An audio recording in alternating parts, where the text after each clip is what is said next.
Okay, so are you ready for this? Election day polls are closed, and the votes are coming in, Yeah. and it's Trump versus Harris. And it is close. I Yeah. mean, closer than anyone expected. But, we've got some really interesting data to look at today that might give us some insight into what's really going on. Yeah, absolutely. I mean, we've got the prediction markets, which are always fun to track because it's real people Yeah.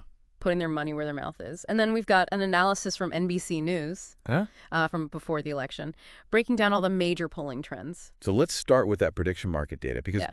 honestly, it's kind of wild right now. I mean, we're talking over $3 billion with a B, billion dollars traded on this market. And as of right now, it's showing Trump with a 61.1% chance of winning versus 39.1 for Harris. I mean, that's a pretty big lead. What do you think? Oh, yeah, it's significant. It definitely shows a lot of confidence in a Trump victory. But it's important to remember how these prediction markets work. It's not just like a regular poll. It's more like Bulma, Yeah. Imagine a constantly updating poll where every vote is weighted by how much money someone's willing to bet. So the more convinced someone is, Yeah, the more they're willing to put down. exactly. And that drives those percentages. So it's not just about the numbers then. Mm. It's about emotions too. Oh, absolutely. I mean, just look at the comments. You've got people like Kamala Jackpot Mm-hmm. who seem to think they've got some insider info. Mm. And then you've got Free Money over there who's feeling pretty confident about a Trump win. And then, of course, you've got the very emotionally charged comments like, Orange Clown goes to jail soon. Strong feelings all around. Yeah, it's really interesting to see those comments. It really is like Yeah. a window into what people are feeling. But okay, so for anyone who might not be familiar with prediction markets, how do they actually like call the election? Mm-hmm. What's the trigger? Ooh, that's a good question. So there are a couple safeguards in place. The market resolution depends on a consensus call from AP Fox News and NBC. Got it. So it has to be pretty clear cut. Or, if there's some kind of crazy delay, whoever's actually inaugurated ultimately does So it. no room for shenanigans there. Okay, so that's 61.1% for Trump. Seems pretty decisive. Mhm. But the polling data tells a very different story. Let's switch gears and take a look at that NBC News analysis and see what they were seeing before the election. Yeah, and one of the first things they say is that polls can't actually predict the winner. Right. You're not fortune tellers. Right. But what they can do is reveal the underlying trends Mm-hmm. and the forces shaping the electorate. And one of the biggest trends they highlight Yeah. is this massive gender gap. I mean, it's huge. Trump plus 18 with men, Harris plus 16 with women. That's a 34-point difference. It's remarkable. And it speaks to some really profound changes happening in society. You've got the Me Too movement, the overturning of Roe v. Wade, a growing sense of female empowerment. And on the other side, Mm-hmm. you have a backlash against those changes. This election, Aren't you? with the potential for the first female president, is bringing all of that with the forefront. So it's not just about liking one candidate over another. Yeah. It's about these huge cultural shifts Mhm. that are happening across the country. Exactly. And that makes those swing states Mm-hmm. where elections are often decided by tiny margins even more interesting to watch. Absolutely. Every vote matters, Yeah. especially in those key states. And NBC also pointed out some interesting demographic trends that we should pay attention to. For example, they found that Democrats are losing ground with Latino voters and even with Black voters, particularly younger Black men. So it's not as simple as saying all women vote one way or all Latinos vote another way. There's more nuance than that. Absolutely. Every demographic group Mm. is made up of individuals with their own unique backgrounds and experiences and priorities. And those priorities can change over time, depending on things like economic conditions Mhm. or social movements, or even how the candidates are addressing their concerns. Now, remember how the prediction market was giving Trump that Yeah. big lead? Well, here's where things get kind of interesting. NBC found that Trump's retrospective job approval, meaning how people view his performance looking back, is actually higher than Biden's current approval rating. That's really interesting. It suggests that for at least some voters, the memory of the economy before COVID, or even before the turmoil of the past few years, carries more weight than their current assessment of the situation. So it's almost like they're saying things were better back then. Maybe we should go back. But is that just nostalgia? Or is it something deeper, like economic anxiety? That's a great question. And it brings us to another fascinating aspect Yeah. of this election.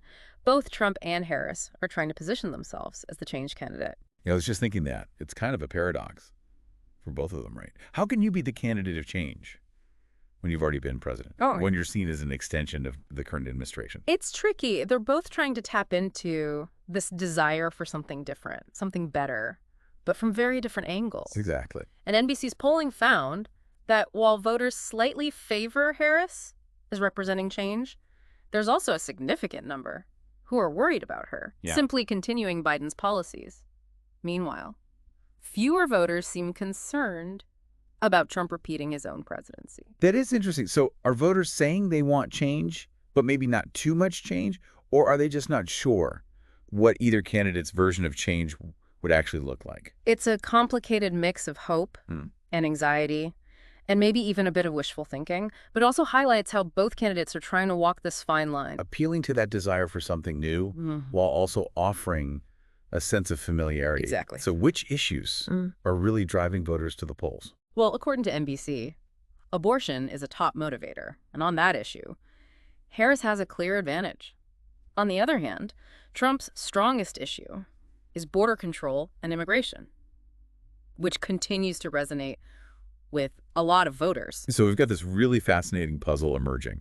The prediction market is leaning heavily toward Trump, but the polling data suggests a much tighter race with some strong undercurrents favoring Harris. Plus, we have these larger societal trends, like the gender gap and demographic shifts. That could really impact the outcome.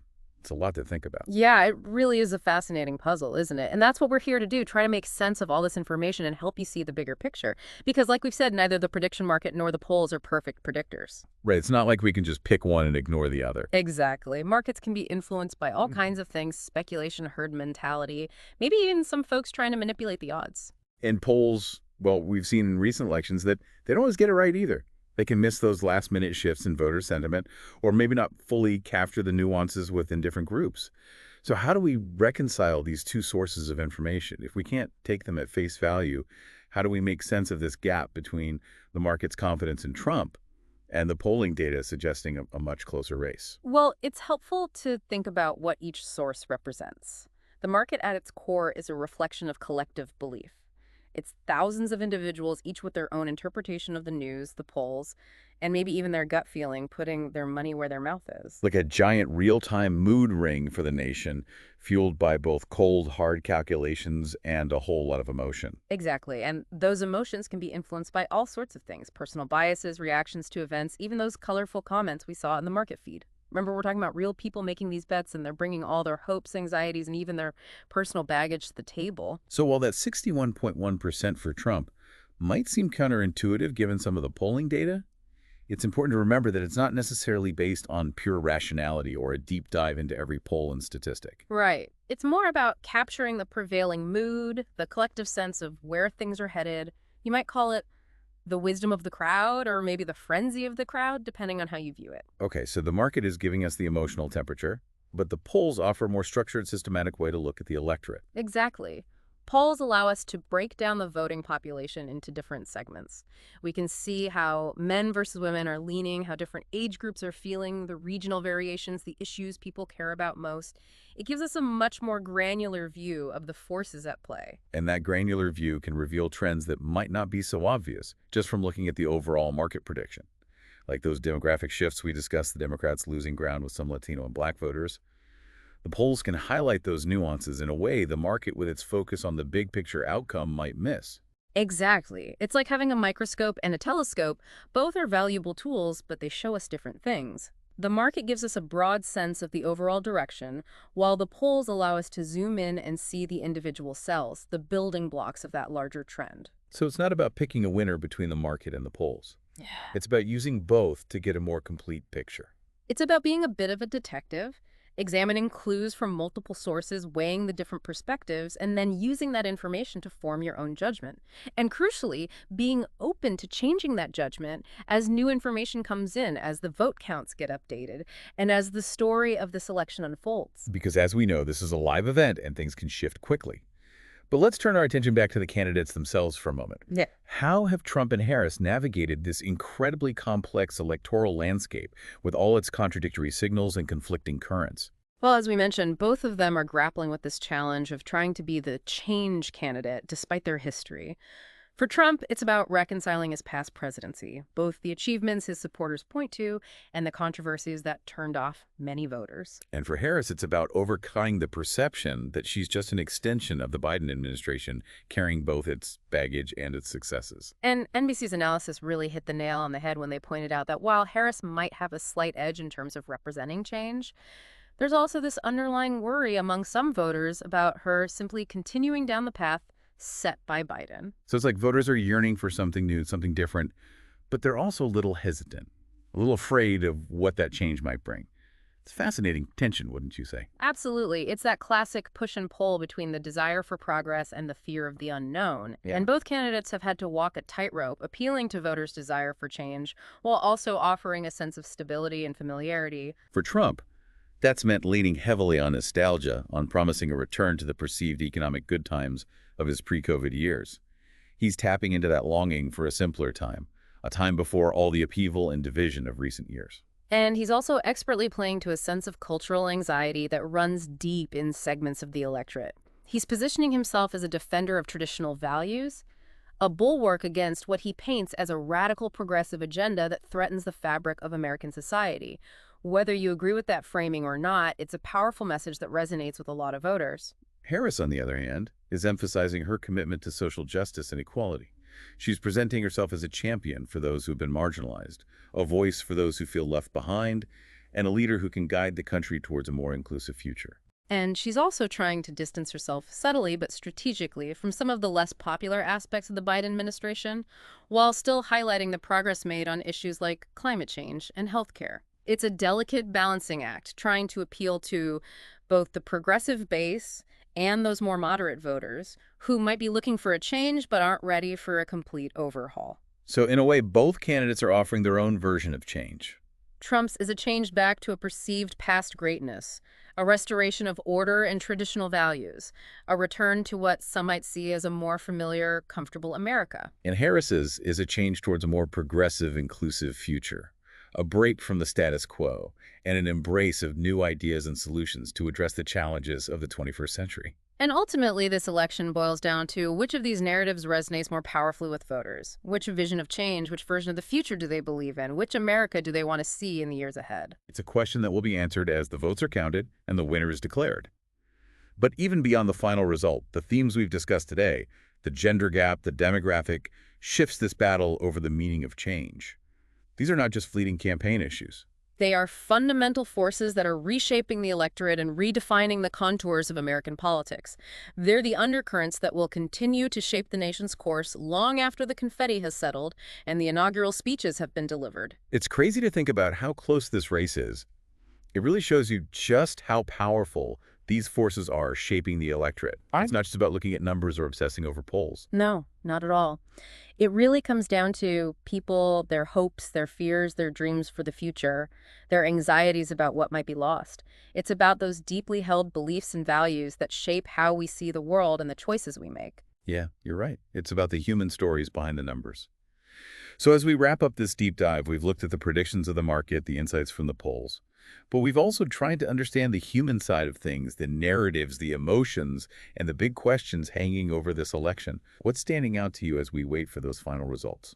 I think for me, it's that sense of unpredictability. We've seen so many twists and turns in recent elections that it feels like anything could happen. And honestly, that's both exciting and nerve-wracking at the same time, wouldn't you say? Oh, absolutely. It's like we're all holding our breath, waiting to see which way it'll go. Fair. But it's also a reminder that we're living in a really unique moment, a time of immense change and uncertainty.